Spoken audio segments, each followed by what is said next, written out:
Se Jesus Cristo é Deus, por que ele não sabe o dia e a hora do seu retorno?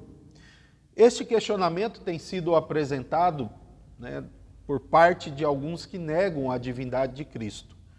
No contexto aí das seitas, a religião conhecida como Testemunho de Jeová, seguidores do corpo governante, é provavelmente a religião que mais questiona a divindade de Jesus, e entre seus questionamentos, Mateus 24:36, que está presente as palavras onde Jesus disse que daquele dia e a hora ninguém sabe, nem os anjos, nem o Filho, senão o Pai. Então, segundo eles, isso é evidência de que Jesus não é Deus. Tirando eles, há outros segmentos religiosos que questionam também. Pois bem, qual é a resposta que nós podemos apresentar a esse questionamento à luz da palavra? Primeiro ponto é que, quando a liderança das Testemunhas de Jeová questionam a divindade de Cristo com base nesse texto, observe bem que não é o questionamento da limitação da onisciência. Não é isso. Por quê? Para o corpo governante, para a liderança das Testemunhas de Jeová, Deus mesmo, o Jeová que eles acreditam, não é onisciente em todo momento e em todas as circunstâncias. Para eles, Jeová só é onisciente quando decide ser onisciente. Portanto, ele precisa se conectar ou sintonizar-se a certo evento histórico no futuro para saber o que vai acontecer. Fazendo as ligações aí de todas as possibilidades, então ele diz o que pode acontecer. Mas isso não significa, para os teólogos da Torre de Vigia, que Deus sabe de tudo. Por exemplo, Deus não sabia se Adão e Eva iriam pecar. Tá? Então, assim, quando eles questionam, não é porque eles diriam, olha, se Jesus fosse Deus, ele deveria saber de todas as coisas e ele não sabe de todas as coisas, portanto, ele não é Deus. Então, não é isso, tá? Para eles, o próprio Jeová não sabe de todas as coisas. Então, qual é o questionamento deles com base nesse texto? O questionamento é que, se Jesus usufrui a mesma divindade do Pai, e o Pai sabe o dia e a hora, então, lógico, pensam eles, que Jesus deveria saber, mas Jesus não sabe. Então, eles apresentam esse questionamento. Como podemos responder a isso? Preste bem atenção que Jesus ali, ele diz a respeito de si mesmo como filho. E esse nome, ou esse título, é recorrente por Jesus, Filho de Deus, Filho do homem, enfim, Jesus faz uso desse nome ao se referir a si. Como nós, crentes, baseados na Bíblia, na Escritura Sagrada, respondemos a questionamentos como esse? Pois bem, em primeiro lugar, nós temos que chamar a atenção que o questionamento aí, ele é vazio de sentido, porque eles não levam em consideração o que é que a Bíblia ensina, e nós cremos, que significa ser filho. Pelo menos há 3 sentidos, tá? 3 sentidos que a segunda pessoa da divindade é chamada de filho. Primeiro sentido, ou primeira característica, eu gostaria de apontar que Jesus é chamado de filho pelo relacionamento eterno. Deus, desde toda a eternidade, tem um relacionamento com a segunda pessoa de pai para filho. Então, a primeira pessoa da divindade se relaciona com a segunda pessoa da divindade desde toda a eternidade como pai e filho. Para nós, não há momento em que Deus veio a ser pai, porque senão ele se torna algo que ele não era antes, portanto, foi acrescentado à sua divindade, aos seus atributos, algo que ele não era antes, e com isso ele passa a ser o que ele não era antes. Mas não é assim. Ele é o mesmo desde sempre. E ele não pode ter nada novo em si mesmo com o passar da nossa história, porque ele é eterno e ele é perfeito. Nele existe todas as qualidades e todos os atributos perfeitamente por causa dele desde sempre. Então, se nós dissermos que ele passou a ser pai em certo período, então ele mudou, ele cresceu, e não é isso que cremos.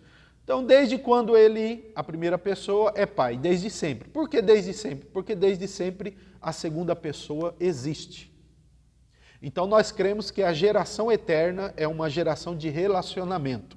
E por que usamos o termo, ou aliás, porque os teólogos usam o termo geração? Porque deriva desse relacionamento eterno, tá? Deriva a identificação da segunda pessoa e também da primeira, tá? É derivado deste relacionamento. Não existe aqui o surgimento de nada, mas é derivado deste relacionamento eterno. Então esse é o primeiro sentido, que Jesus é chamado de filho. João 3,16, Deus amou o mundo de tal maneira que deu o seu filho. Gálatas 4,4, vindo a plenitude do tempo, Deus enviou o seu filho, nascido de mulher. Então nós notamos aqui que a segunda pessoa existe desde sempre como filho. Qual o segundo sentido do termo filho, né, nas Escrituras? O segundo sentido é provavelmente o mais conhecido nos evangelhos, né? Aquilo que diz respeito à sua humanidade. A segunda pessoa da Trindade, quando veio a se tornar homem no ventre de Maria, não veio por meio de um pai humano, biológico, físico, não veio de modo de geração normal. A primeira pessoa da Trindade, o Pai, fez com que o Filho, por meio do Espírito Santo, surgisse como homem no ventre de Maria. Então, o ente santo no ventre da Virgem Maria veio a ser filho humano, natalício. Aí, nós podemos realmente apontar que ele é o filho humano de Deus. Tá? Esse é o segundo sentido. Às vezes, Jesus se refere a isso quando fala o filho do homem.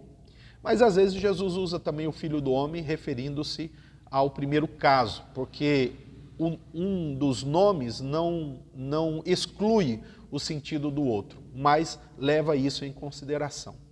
Então, segundo sentido, ele é o filho humano. Terceiro sentido, a Bíblia mostra que quando Jesus ele é ungido, ele é batizado, né, ele se torna ali o Messias prometido, ele é o herdeiro de todas as coisas, ele se torna o descendente de Davi, quando ele nasce de Maria, mas quando ele assume o seu ministério, quando publicamente é declarado, tu és o meu filho, eu hoje te gerei, nós então percebemos, segundo a Escritura Sagrada, que o termo Messias também abarca o título filho. O que isso aponta? Que Jesus também é filho de Deus por ser o seu herdeiro, por ser o Messias prometido.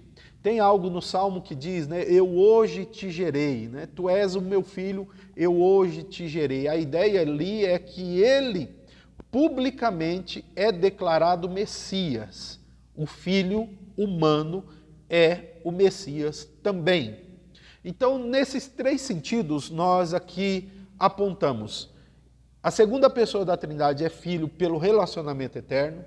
A segunda pessoa da Trindade é filho pelo nascimento humano, natalício. E a segunda pessoa da Trindade é filho porque ele é o Messias, o herdeiro, o rei dos reis, o descendente de Davi. Quando nós lemos Mateus 24, 36, e lá Jesus disse que daquele dia e hora ninguém sabe, e nem o Filho, é óbvio, claro, que ele está demonstrando que, ao menos no sentido ou humano ou messiânico, ao Filho não foi comunicado a essa informação de quando ele viria. Ao menos até aquele momento em que ele estava cumprindo um papel muito limitado, abrindo mão do uso de sua divindade, certo? Para cumprir o seu papel como Messias humano, tá? A Bíblia diz que ele dormiu e Deus não dorme. A Bíblia diz que ele morreu e Deus não morre. A Bíblia diz que ele teve sede, mas Deus não tem sede.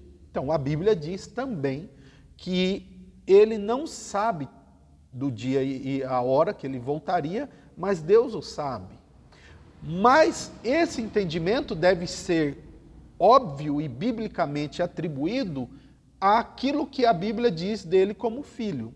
Então, quando a Bíblia fala que ele é o Filho de Deus e não sabe o dia e hora, obviamente e claramente que a Bíblia está fazendo referência a essa realidade dele, limitada como filho humano e na limitação imposta como Messias. Não há nada relacionado com a sua divindade, porque afinal de contas, ele é Deus. Assim, é essa nossa resposta à luz das Escrituras, diante desse questionamento. Ele não prova em absolutamente nada que Jesus não é Deus, desde que você entenda corretamente que o termo filho tem várias implicações. E duas delas cabe perfeitamente a esse ponto. Aí talvez a pessoa vai dizer assim, mas isso não faz sentido, isso não tem evidência, né? Há um ponto que eu vou aqui destacar antes de terminar o vídeo, por exemplo, Jesus, ele disse assim que o Filho do Homem era Senhor do sábado, era Senhor do sábado. O sábado era uma lei que todo servo de Deus iria cumprir, todo judeu.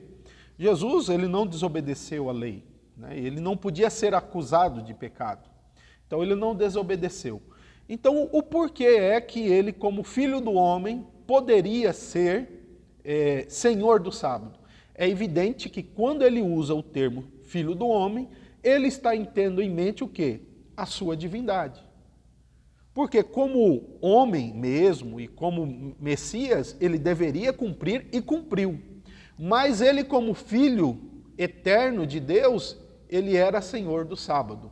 Como filho de Maria e como Messias, ele cumpria a lei. Então, preste bem atenção aqui que, às vezes, é usado o termo fazendo referência ao outro sentido. Por quê? Porque quando você usa um termo, não se exclui o outro. Nós precisamos considerar o contexto para saber em que sentido o autor ou o locutor ali registrado está tendo em mente o seu sentido. Fica bem claro assim que quando Jesus disse daquele dia e hora o filho não sabia, ele estava apontando de uma forma muito específica as limitações impostas ao Filho humano de Deus e ao Filho messiânico de Deus, não à sua divindade, que é chamado aí de Verbo, o Verbo era Deus. Que Deus nos mantenha na verdade. Obrigado. Deus abençoe a todos.